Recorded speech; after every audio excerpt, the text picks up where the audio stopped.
Hello, AP World History students. Welcome to this e-learning lesson 2.5 here from this period 1450 to 1750. We are not done meeting new people, new societies, new cultures. We have not studied Russia yet, so we'll get a chance to do some introductions here today. So we'll meet Russia because Russia will kind of loom large in many of the parts of our course as we move further down in time. And also along the way, we're going to be doing some comparison work today, looking in general at these land-based empires. All right, so today's learning targets, I can tell the story of the Russian Empire in broad strokes, certainly. We're not going to get too detailed here, but we're going to introduce some major figures, introduce some general themes, and these will sort of pay off, or we'll cash them in later on in our course as we keep studying Russia. And then in general, we're comparing these land-based empires and how they work.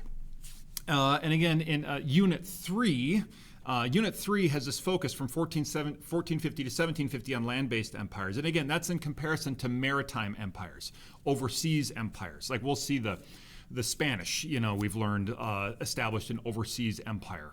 So compared to that, we have these big land-based empires, and we can see China, Ming China, there's Russia. We see the Russian flag here. So there's Russia stretching across Eurasia. We have the gunpowder empires that we'll be learning about soon, these Islamic empires. And of course, we shouldn't forget the Inca, who are over here, and everything else. So the Songhai Empire here in West Africa. So these big land-based empires, the key to how they did it, like how do you manage an empire this large? Like the typical keys we look at are military strength, right, or gunpowder. And so like you subjugate peoples through conquest, using religion or religion and culture to sort of impose your dominance, right? To signal your dominance, to give reasons for your dominance, to justify your dominance. So using religious ideas and cultural ideas to sort of impose yourself. And then more advanced systems of taxation. As your government is doing more and more things, you're sort of developing more advanced systems of taxation to pay for all those things. So these are sort of general modes of rule, of administration that we'll learn about here today, and we'll keep doing that. I think our next lesson's about the gunpowder empires, so we'll be carrying that on then. So Russia, what is Russia? Russia's a funny, interesting one, right? Because it's kind of between a lot of categories. That's what makes it interesting, to me anyway. It's a unique mix. Is it a European nation? Sure. Is it an Asian nation? Yeah, it definitely is that too, right? Is it Christian? Yes. It's Orthodox Christian, but it has its own kind of cultural mix within that, right? Is it a modern nation? Oh yeah, sure, but it's also like deeply rooted in its own past, and even its own past has sort of like these interesting cultural ingredients, right? I note that here in this first bullet point. It's like a mix of like the Vikings and these this sort of Muscovite princes and principalities, the Mongols, the Khanate of the Golden Horde was set up and situated in what is now Russia or the Russian heartland, and so like these are interesting ingredients to put together to make a cultural mix. By the middle of this period of time, period 2, 1450 to 1750, Russia is one of the great empires in the world. And at the same time, it's never one of the cool kids, and that's also part of Russia's story, is it's sort of like a little bit, at least by the cool kids, I mean like the European cool kids that's sort of developing, the clique of European powers. Russia's always a little bit on the outside of that, and it will constantly sit there, and it still does, as a matter of fact. And that's actually kind of a key part of its identity, that it's sort of in that mix and literally related to that mix, but also on the outside of it a little bit. So we'll just sort of watch that theme play out over the course of this year. When we're talking about Russia's history, it's handy and also fairly accurate to say, like, the way you do Russian history is you just sort of break it up into its key leaders. Russia has a long history of autocratic rule, right, where one person has all the power and calls all the shots. And so when you teach Russian history, especially in the way that we're doing it now, sort of from a mile high and just sort of doing it fairly quickly and trying to just get a general sense of it, you sort of say, look, there's 3, 4, 5, 6 leaders that I'm going to want us to know over the years, over the course of the year in Russia, and that's fine, you know. And even today, when Americans look at someone like Vladimir Putin and say, gosh, just like this sort of dictatorial rule and autocratic power, like what is with that, and why would Russians support that? I'd say Putin is just totally in the continuity of Russian history, right? Democracy and republicanism, it does not fit as a continuity in Russia's history at all. And so Russia's history, the way Russia is sort of equipped is for rulers like this, and Putin certainly today sees himself in that long line. So I'll give you a couple here today to get us started, and then we'll learn some more as our year goes on. We go back here to Ivan the Great, and Ivan the Great, or Ivan the Third, is noteworthy. He's a prince who essentially, think of him as like he controls the city of Moscow.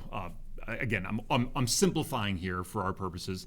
But the big thing he does is he sort of expels or ejects the Mongols. All right, this Khanate to the Golden Horde, and here even in this picture you see this sort of slightly overwrought image of him saying, "Be gone, you Mongols, be gone!" And the Mongols are like, "No!" And they're being pulled out of the royal court, and Ivan is saying, like, "We call our own shots here, right?" And he consolidates power. This term of the Tsar is developed, and the Tsar is like a Caesar. And actually, it's interesting because these Russian rulers think of Russia as a third Rome, right? Like the first Rome is Rome itself. The second Rome was the Byzantine Empire. And here now Russia is sort of on the rise here in Eastern Europe, consolidating power and consolidating territory from the Byzantine Empire. You even see Ivan III as part of as part of a show of power, and certainly as a ceremonial and culturally potent move, he marries a niece of the last Byzantine emperor. And so this is the third Rome being established now.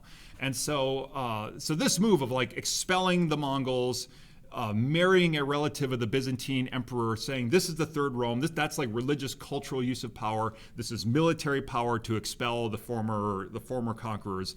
And now we have the real beginnings of the Russian state. And when we talk about that state, we're talking about a place that is that has good farming. I want to be clear about this. Good farming, but also, it's somewhat economically stagnant. And so it's not that Russia doesn't have resources or land, as we're going to see. They have that in abundance, but it's not an economically dynamic place. And as the rest of Europe is kind of coming out of the Black Death and the 100 Years' War and sort of beginning to reconstitute itself economically along these classes of like merchant classes, trade, even trade guilds, Russia kind of stays stuck in a little more static feudal past, right? Where you have this, again, the landowning class like really calls the economic shots. They are dominant. The boyars is that landowning class. You have merchants, but the bulk of the population are these peasants. And Russia actually will continue this practice of serfdom, where again, it's not just that you're a poor farmer. You're a poor farmer who's like literally bound to a piece of land, like in the old medieval European system. And this would last into the 19th century in Russia. And so Russian serfs had no real rights, and they would remain the sort of perpetual laboring underclass. And so, Russian economic, it's not that Russia was poor, right? But what prosperity it had, it just tended to produce somewhat inefficiently with the sort of older style system rather than the sort of dynamic system of trade and even sort of proto-capitalist finance that you're seeing in Western Europe. We're not seeing that at all in Russia. Another source of Russia's wealth is like expansion. As they're expanding east, what we know today is like Siberia. They're finding lumber and furs and all kinds of this sort of stuff. That's a major source of prosperity for them. And indigenous peoples there in the east are going to be subdued. And I write thanks to guns, germs, and steel. It's kind of, this story there in Siberia rhymes with what happens in America and indigenous peoples in the Americas, right? It's the same kind of thing. And so, especially think the United States, as the United States expanded west and sort of subjugates, conquers, pushes out whatever words you want to use, whatever unpleasant words you want to use here, the Native American population. That's what's happening in Russia during this period of expansion, right? The peoples there are being conquered, turned into tributary peoples, or sometimes they're just dead. They just die, and there's resources at the disposal of the Russians now.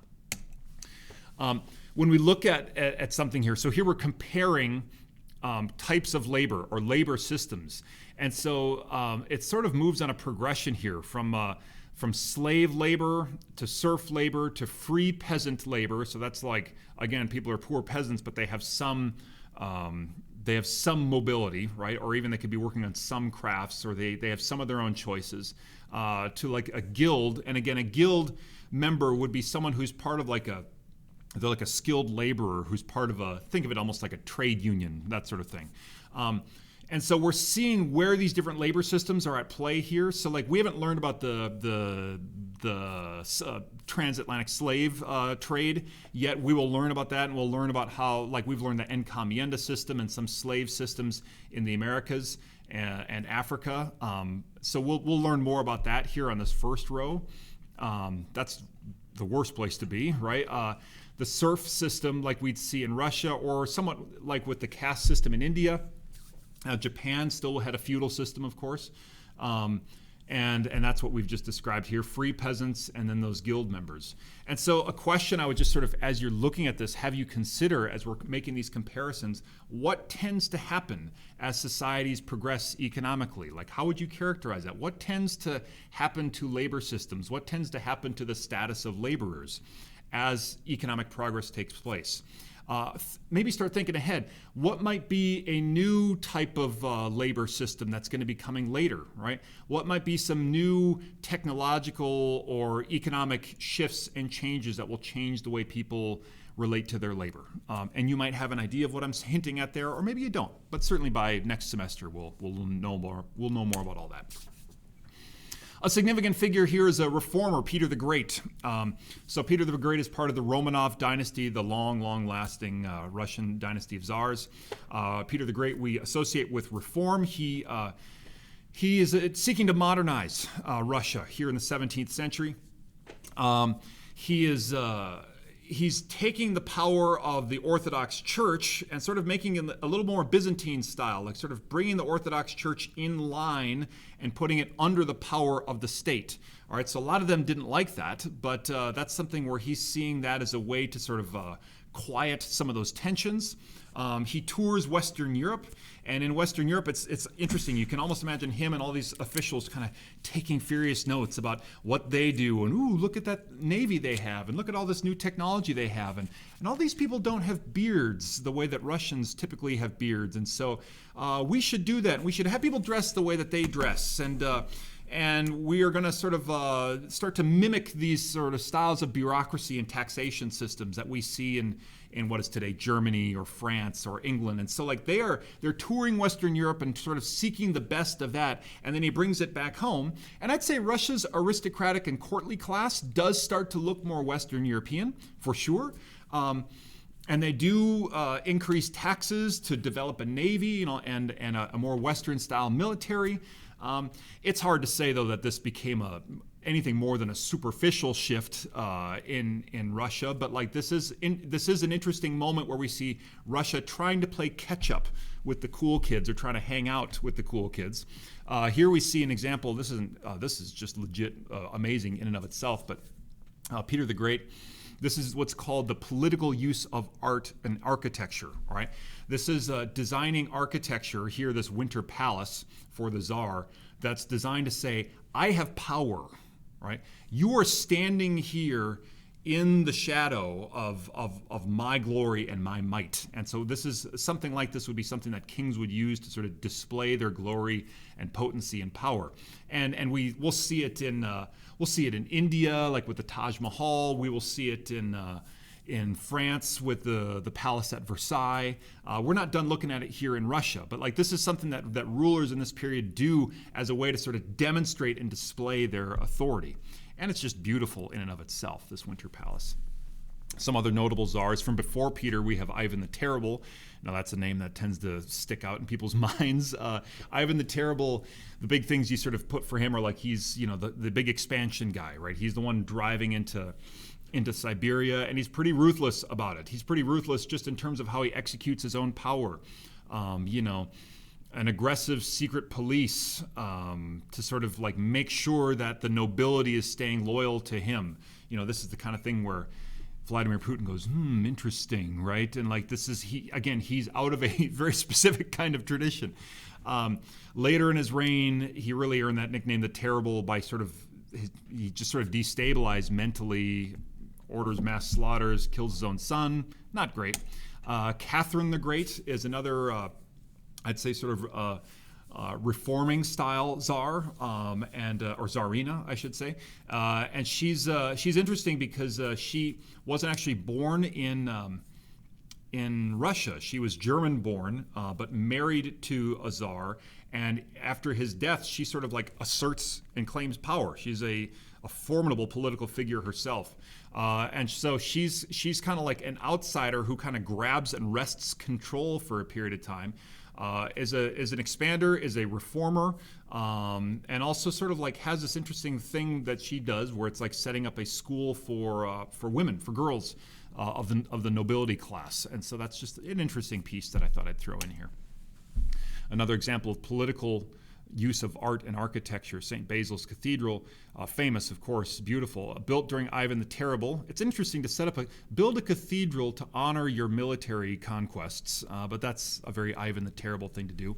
And again, this is like, as a religious ruler, to kind of cloak yourself, as a political ruler, to cloak yourself in religion, is a way to sort of establish your authority and your legitimacy to the public. And so him doing something like this is make no mistake, this is a way to assert and consolidate political power. So one last comparison we would look at when we're looking at these big land empires of the period. We've just talked through Russia, gotten a sort of an intro to them. The Ottoman, the Mughal, the Safavid to a lesser extent, we'll learn about them later. The Manchu, which is like in China, and again we'll learn about them as well. So like when we look at these, we're looking at like some noteworthy leaders. Always good for evidence points, just to kind of have a sense of who they are. And in Russia, you sort of say, are they a reforming leader? Are they like an expansion leader? Are they sort of, what school do they fit into?